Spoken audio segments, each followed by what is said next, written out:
ఆయన నీ కొరకు ఒక ఓటను తెప్పరిలేడిగా చేయగలిగినవాడు. ఈ సంవత్సరం ఒక ఓట నీ కొరకు తెరవబడునుగాక, నీ కుటుంబంలో తెరవబడునుగాక, నీ పరిస్థితుల్లో తెరవబడునుగాక. తెప్పరిలేటిగా చేయగలిగిన ఒక ఓటను నా దేవుడు నీ కొరకు పుట్టించబోతా ఉన్నాడు. దేవుని చేతులే ఆ కార్యము చేయునుగాక, దేవుని చేతులే ఆ కార్యము చేయునుగాక. బైబిల్లో రాయబడిన మాట, ఆ ఓటకు చక్కని పేరుందట. అదేమిటంటే పిలిచినవాని ఓట. ఆ మాటకు అర్థం పిలిచినవాని ఓట అని చెప్పబడుతుంది. నిన్నెవరు పిలిచారు? ఈ చీకట్లో నుంచి వెలుగులో నిన్నెవరు పిలిచారు? ఈ రక్షణలోనికి నిన్ను పిలిచినవారు, యాజక సమూహంలో నిన్ను పిలిచినవారు, ఈ రాబోతే రాజ్యానికి పునాదులు గల పట్టణానికి ఎవరు పిలిచారు? నిరీక్షణ కలిగిన గుంపులాగా ఉండడానికి ఎవరు పిలిచారు? ఆయన ఎవరో తెలుసా? రోషం కలిగిన దేవుడు. ఆయన ఎవరో తెలుసా? అద్భుతాలు జరిగించగలిగిన వాడు. ఆయన ఎవరో తెలుసా? ఉన్నతమైన కార్యాలు జరిగించి నీ ప్రాణాన్ని తెప్పరిలా చేయగలిగిన వాడు. ఈ రోజున నా యేసును బట్టి బ్రతిమలాడుతూ చెబుతున్నాను, సహోదరులారా, మీరు ఏ పరిస్థితుల్లో నా పరిస్థితి దారుణంగా ఉంది, నా ప్రాణం తెప్పరిల్లటం లేదు అని ఎంతటి వేదన నీవు అనుభవించినా నీ ప్రాణం తెప్పరిల్లేట్టుగా చేయగలిగిన ఒక బలమైన కార్యం ఈ సంవత్సరం నా దేవుడు నీ కొరకు చేస్తాడు. అదిగో శత్రువుడు ఎదురు చూస్తుండగా వాళ్ళ మధ్యలో ఒక ఓటను తెరిచి సంసోను దప్పిగా తీర్చి అద్భుతంగా ప్రాణం తెప్పరిలేడిగా చేసిన ఆ దేవుడే ఇంకను సజీవుడు, ఆ దేవుడే సమర్థుడు, ఆ దేవుడే ఇంకను నీకు ఘనకార్యం చేయగలిగిన వాడు.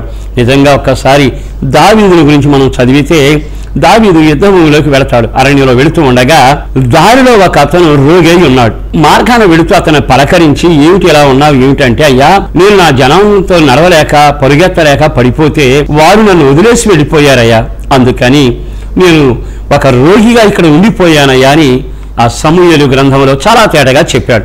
అప్పుడు దేవుడు చాలా తేట చక్కని మాటలు మన కొరకు రాసి పెట్టాడు. ఆ దావీదట అంజూర పడలు ఇచ్చి, కొంచెం ద్రాక్ష పళ్ళు ఇచ్చి, ద్రాక్షారసం ఇచ్చి అతన్ని గాయాలు కడితే అతడు అంజూరపు పండ్లు తిని తెప్పరిల్లేను అనే మాట కనబడుతుంది. ఈ రోజున నా యేసుని బట్టి మీతో చెప్పగలిగిన మాట, మీ ప్రాణ ఆత్మ దేహాలు తెప్పరిల్లేటట్టుగా మనకు ఒక ఆహారం ఇవ్వబడింది. ఇది పరలోక జీవాహారం. ఈ జీవాహారం ఎవరు తిన్నా, ఎవరు విన్నా, ఎవరు చదివినా, ఎవరు గైకొన్నా, ఎవరు గుండెల్లో దాచుకున్నా నీ ప్రాణాత్మ దేహాలు తెప్పరిల్లుతాయి.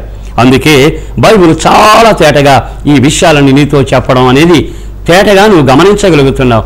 ఈ శుభవేళ నా యేసును బట్టి నేను మీతో మరలా చెబుతున్నాను, దేవుని వెతకడం మొదలు పెట్టండి, మీ ప్రాణాలు తెప్పరిల్లుతాయి. దేవుని సన్నిధిలో పూర్ణాత్మతో పూర్ణ బలముతో ఆయన సన్నిధిలో వెతకవలసిన అనుభవానికి వెతకండి, తప్పక మీ ప్రాణాలు తెప్పరిల్లుతాయి. మీరు దేవుని సందులో మిమ్మల్ని మీరు తగ్గించుకొని దేవుని సందులో విధేయత కలిగిన వారై పాపాలు ఒప్పుకొని మీరు ప్రార్థన చేయండి.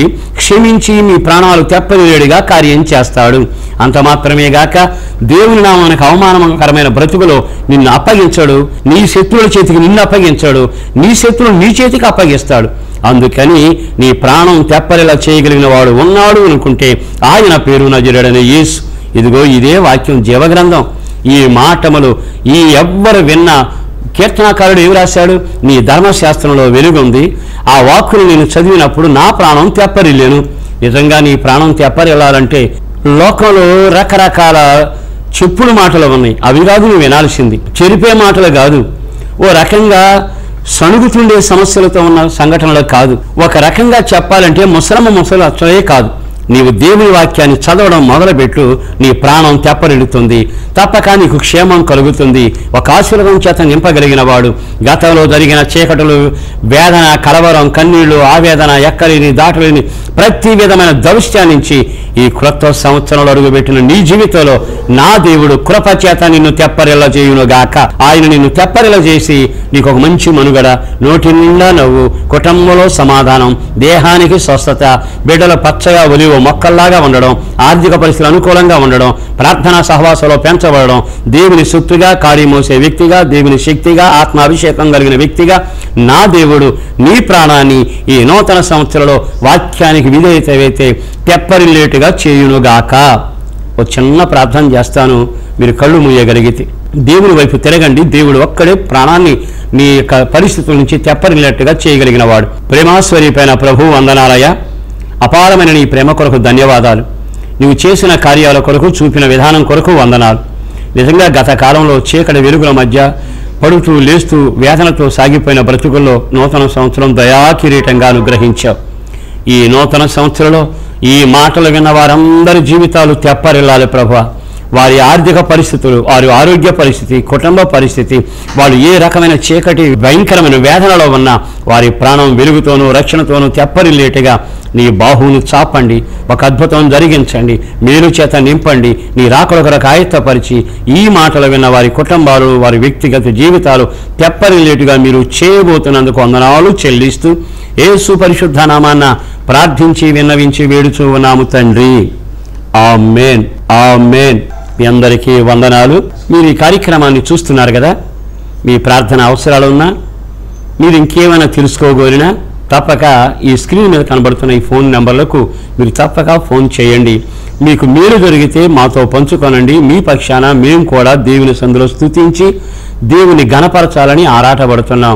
ఈ మీ కార్యక్రమాల కొరకు మీరు ప్రార్థన చేస్తారని ఆశిస్తూ మరొక్కసారి కృపాక్షేమాలు ఈ సంవత్సరం అంతా మీతో నడవాలని కోరుకుంటూ ఈ నా మాటలు ముగిస్తున్నాను. తండ్రి అయిన దేవుని యొక్క ప్రేమ, ప్రభు అయిన యేసుక్రీస్తు వారి కృప, పరిశుద్ధాత్మదేవుని అన్యోన్య సహవాసం ఇప్పుడును ఎల్లప్పుడును ఆయన సన్నిధి కాంతి నిత్యం మీ మీద ప్రకాశించునుగాక. ఈ కార్యక్రమాన్ని చూస్తున్న మీ అందరికీ హృదయపూర్వక వందనాలు తెలియచేస్తూ ఓ శుభవార్త చెప్పాలని ఆశిస్తూ ఉన్నాం. అదేమిటంటే, ప్రతి నెల 15వ తేదీ రాత్రి 9 గంటల నుండి తెల్లవారుజాము 4 గంటల వరకు సంపూర్ణ రాత్రి ఉపవాస ప్రార్థన కార్యక్రమానికి ఆ ఉపవాస ప్రార్థనలో 1000 మంది పాల్గొంది శారీరకమైన స్వస్థత, ఆత్మ సంబంధమైన రక్షణ, సమస్యల వల్ల నుంచి విడుదల పొందుతూ నెమ్మది అనుభవిస్తున్నారు. ఇప్పటికే కొన్ని సంవత్సరాలుగా ఈ కార్యక్రమం కొనసాగుతూ ఉంది. సంపూర్ణ రాత్రి ఉపవాస ప్రార్థనకు మిమ్మల్ని ప్రేమపూర్వకంగా ఆహ్వానిస్తున్నాం. దాని వలన మీ సమస్యలకు కలిసి ప్రార్థన చేయటం, కనికరించేవాడు కార్యం చేయటం జరుగుతుంది. మీరు ఏ సంస్థ, ఏ సంఘ సహవాసానికి చేరినా మీరంతా కలిసి ప్రార్థన చేయటం అనే కార్యక్రమంలో పాల్గొనడం వలన ఈ నూతన సంవత్సరంలో ఈ సంపూర్ణ రాత్రి ఉపవాస ప్రార్థన హనుమాన్ జంక్షన్లోని హోసన్నా మందిరంలో జరుగుతోంది. మిమ్మల్ని ఆ హోసన్నా మందిరానికి ప్రేమపూర్వకంగా ఆహ్వానిస్తూ ఉన్నాం. తప్పక రండి. మరిన్ని వివరాల కొరకు ఈ స్క్రీన్ మీద మా నెంబర్లు చూస్తున్నారు, ఆ ఫోన్ నెంబర్లకు మీరు ఫోన్ చేయండి. అంత మాత్రమే కాదు, ఈ సందేశాలు మీరు వింటూ ఉండగా ఈ పరిచర్య కొరకు మీ ప్రార్థనలు కోరుకుంటున్నాం, ప్రార్థించండి. అన్నిటికంటే విశేషం, మీకు మేలు, ఏదైనా క్షేమం కార్యం జరిగితే మీ సంతోష మేలుకరమైన కార్యాలుంటే వాటిని మాతో పంచుకొనండి. మేము కూడా మీ పక్షాన దేవునికి స్తుతి చెల్లిస్తాం. కనుక ఈ కార్యక్రమం మీకు ఆశీర్వాదకరంగా ఉండాలని మేము ఆశిస్తూ ఇది మీకు తెలియజేయడం జరిగింది. ప్రభు మిమ్మల్ని ఆశీర్వదించునుగాక. మీ ప్రార్థన అవసరతలకై సంప్రదించవలసిన మా చిరునామా ఎం దేవదాస్ గారు, hosanna Mandir, Nuzvid road, Hanuman junction, Krishna జిల్లా, ఆంధ్రప్రదేశ్. మా ఫోన్ నెంబర్లు 0886242751 9440772772.